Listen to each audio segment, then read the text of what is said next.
In 2025, this elementary school closed. Shanghai Wuzhong Road Elementary School, located within the Shuhui Inner Ring Road, right next to Yishan Road subway station. Such a prime location, and yet it closed. I finally bought a condo in the school district, but the school moved away. So bizarre. School was about to start on September 1st, and we received a sudden notice that the school was closing. This is Sanchao Elementary School in Shanghai's Pudong New District, with an enrollment of 22 students and 23 teachers. My family has not cut off descendants during the anti-Japanese war, but I never dreamed that I am the last generation. September 1st of each year marks the start of a fall semester for universities, middle schools, and elementary schools in mainland China. However, this year, instead of a happy school day, parents and students were greeted by news that many elementary schools were forced to merge and close due to a lack of students. Shanghai, a first-tier metropolis in China, was the hardest hit. A parent spoke about the current situation in Shanghai schools. On the first day of school, my son's class had new classmates and a new class. I heard a nearby elementary school was merged, and the old class was merged into my son's current one. Many elementary schools in downtown Shanghai are shrinking, closing down, and merging, leading to a population outflow. There are really fewer and fewer children in many areas of central Shanghai right now. It's really worrying. On the other hand, it's also really due to the low birth rate, so there are really fewer and fewer children in downtown Shanghai. Over 80 schools have closed in Shanghai this year. Last year, over 60 schools closed in Shanghai, but in the first half of this year, another wave of closures has occurred, bringing the total to over 80. Kindergartens are the primary closures, accounting for 75%, with private schools being the hardest hit. The main reason for the closures is a lack of students. Enrollment in Shanghai schools has decreased by approximately 37.4% over the past 6 years. Another factor is the high coverage rate of kindergartens financially supported by the government, reportedly reaching 93% in Shanghai. This puts private kindergartens in a difficult position. The blogger stated that judging by Shanghai's current birth rate, the wave of school closures is expected to continue.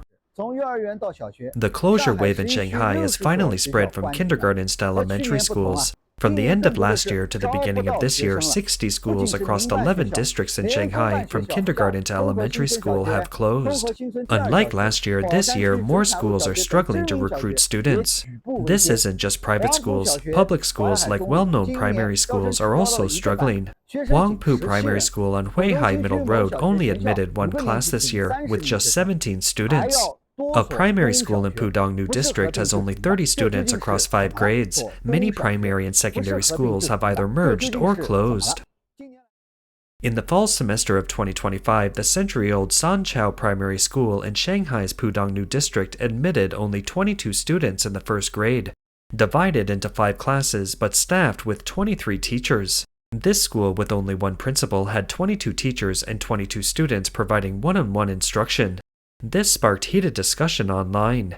This seemingly absurd scene actually happened in the real world in a first-tier city.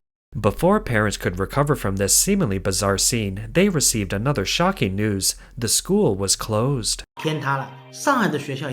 The sky is falling and Shanghai schools can't handle it. 22 students versus 23 teachers, and the school is gone on the first day. Sanchao Primary School in Pudong, with 22 new students and 23 teaching staff, suddenly closed on the first day of school. The sight of mothers waiting outside the school is thought-provoking. This phenomenon is not isolated. Primary schools in many places have been closed one after another, and many private universities have failed to enroll students for the first time this year.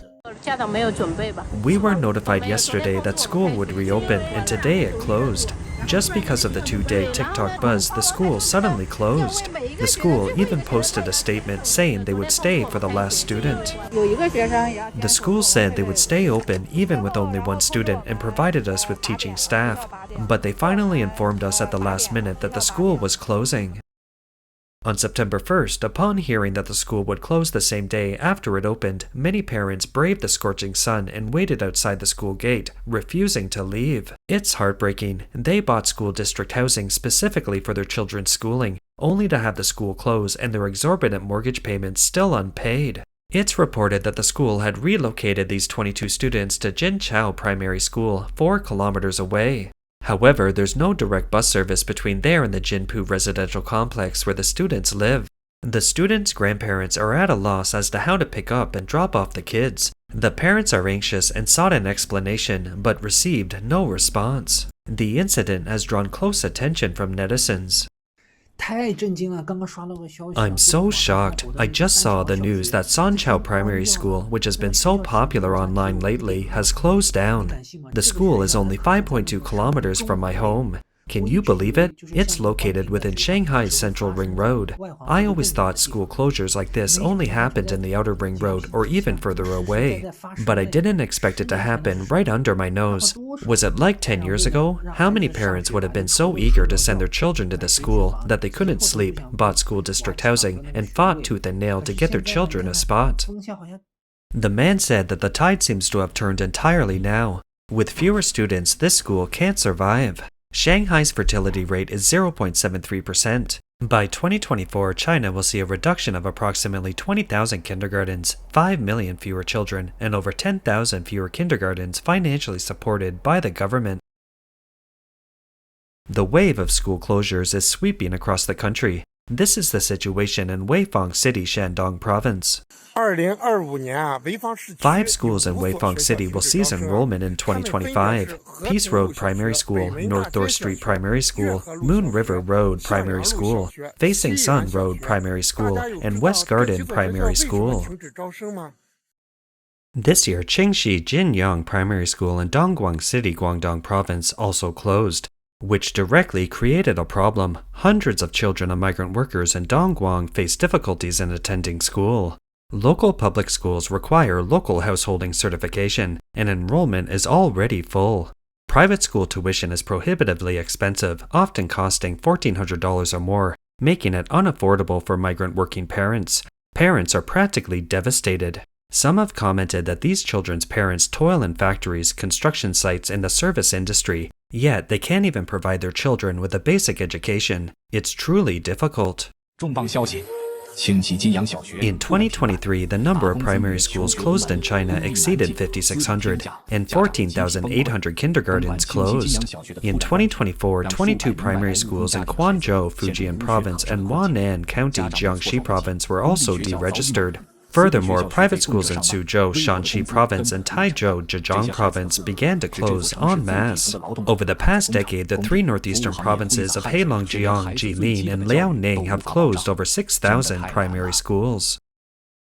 Not only are urban schools closing en masse, but rural schools are also experiencing a wave of closures. September 1st, 2025 marks the start of the new semester in mainland China, but news has emerged that approximately 140,000 schools in rural towns have closed. One netizen lamented, "Rural residents will have to rent or buy a condo in the city just to have their kids attend school." Some have also wondered what's going on. Schools in cities are having trouble recruiting students, while rural primary schools are deserted. New Rising Primary School in Zhangyu City, Sichuan Province closed in the fall of 2025. At its peak, the school had several hundred students. One informed netizen commented, "As people migrate to cities and provinces and the population decreases, schools in small towns are gradually becoming less populated." Others commented, "What a pity, such a beautiful school." There are many reasons for the closure of rural elementary schools, but the primary one is probably a decline in enrollment. This is the current state of rural elementary schools. Large classrooms with only a handful of students, a stark contrast to the former classrooms of 40 or 50 students, filled with laughter and joy. It also conveys a sense of sadness, reflecting the severe decline in China's population. The video caption reads, "With the 3-child policy now in effect, rural schools are facing closure. Schools that once had thousands of students now only have 6 in a class." This sentiment resonated with many people born in the 1980s and 1990s. Schools are often remembered as bustling and lively places, yet now they have become so deserted. What kind of rural school would suddenly cancel a class? This is my previous school. Look, there's our summer homework on the blackboard. I'm sitting here in the first row.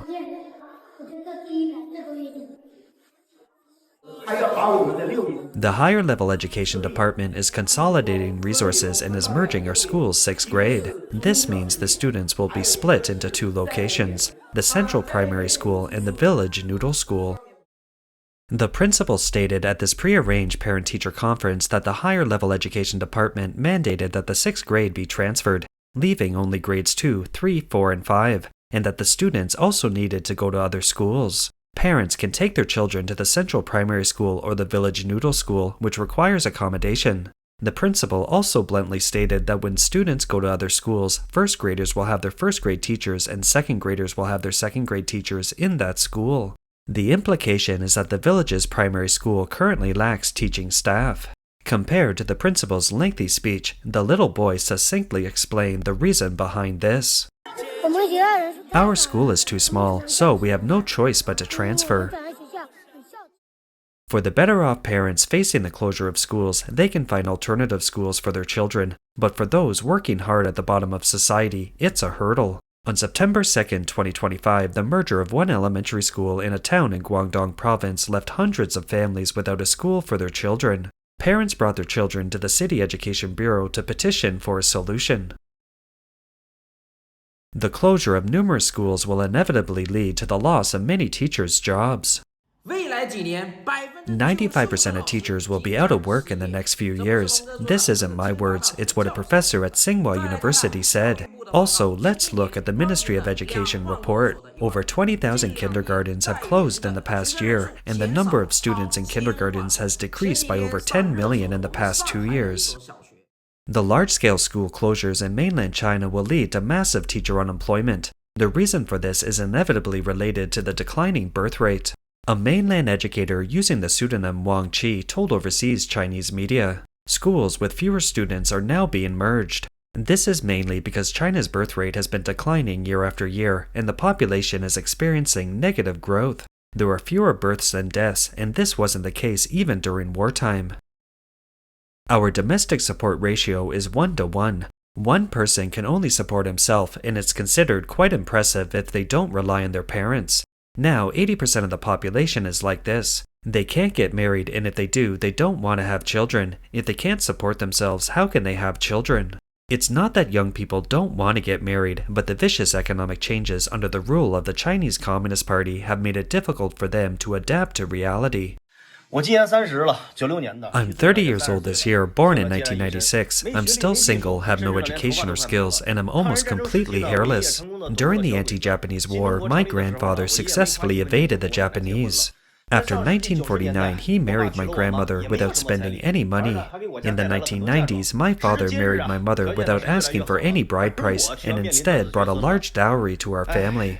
Today, conditions are improving, but I'm facing the prospect of being the last generation. Young people's refusal to marry has directly led to a continuous decline in the birth rate. On January 17, 2025, the National Bureau of Statistics of China released the following population data for 2024. At the end of the year, the national population was 1.40828 billion, a decrease of 1.39 million from the end of the previous year. With 9.54 million births and a birth rate of 6.77% in 2024, China's total population has declined for 3 consecutive years. The number of births in 2025 is projected to drop from 9.54 million in 2024 to 7.3 to 7.8 million. This also explains why a large number of schools and kindergartens have closed in China in recent years. Even children who attend school face a painful reality. A second-year junior high school girl in Hefei City, Anhui Province, finished her homework at 3 a.m. and burst into tears.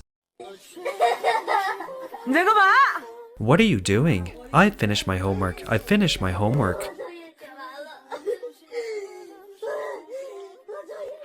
Those who make it to university still face an awkward situation. The video's subtitles indicate that tuition at a Chinese university is $2,214, yet students are charged for drinking water. Someone sarcastically commented, "Ask the university if they charge for bathroom use."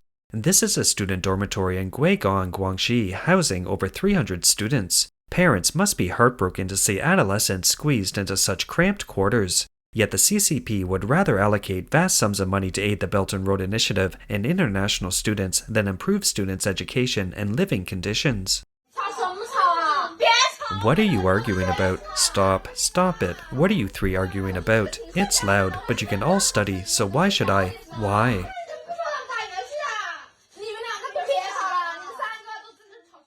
Parents who work hard to raise tuition for their children face immense pressure and hardship. 是凌晨2点半。 It's 2:30 a.m., the streetlights are almost out, and I'm waiting for the bus to Chongqing. I'm shamelessly going to ask for the money back that I lent to a friend to pay for my daughter's college tuition. This $1,400 tuition fee, once barely enough for a meal, now feels like a mountain, weighing me down. I once lived a life of luxury, but now I struggle to find a place to stay. A doctoral student also raised with great difficulty by her parents is struggling to find a job. Because she is already 30, she is ruthlessly screened out by the companies, deemed too old. I really want to ask who is saying that graduates from the top 30 universities will definitely have easy job hunting. I'm a 30-year-old recent PhD graduate. After spending 4.5 years completing my PhD, I found myself in a very magical job search. First, the companies I could get into during my undergraduate and master's studies are now completely out of my reach. This is the most awkward situation facing the Chinese people right now. Young parents strive tooth and nail to ensure their children receive a quality education starting in kindergarten.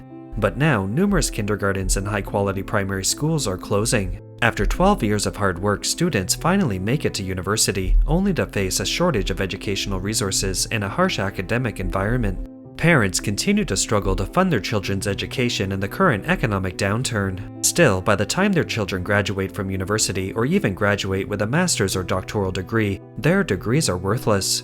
Meanwhile, the children of the CCP's elite are hiding abroad, living in luxury homes, attending foreign universities, and enjoying a privileged life even after graduation, even without working. This magical scene is playing out vividly. It makes one wonder when the CCP will fall so that the Chinese can truly live a normal life, allowing their children to have equal access to a quality education, acquire cultural knowledge, and become well-rounded citizens.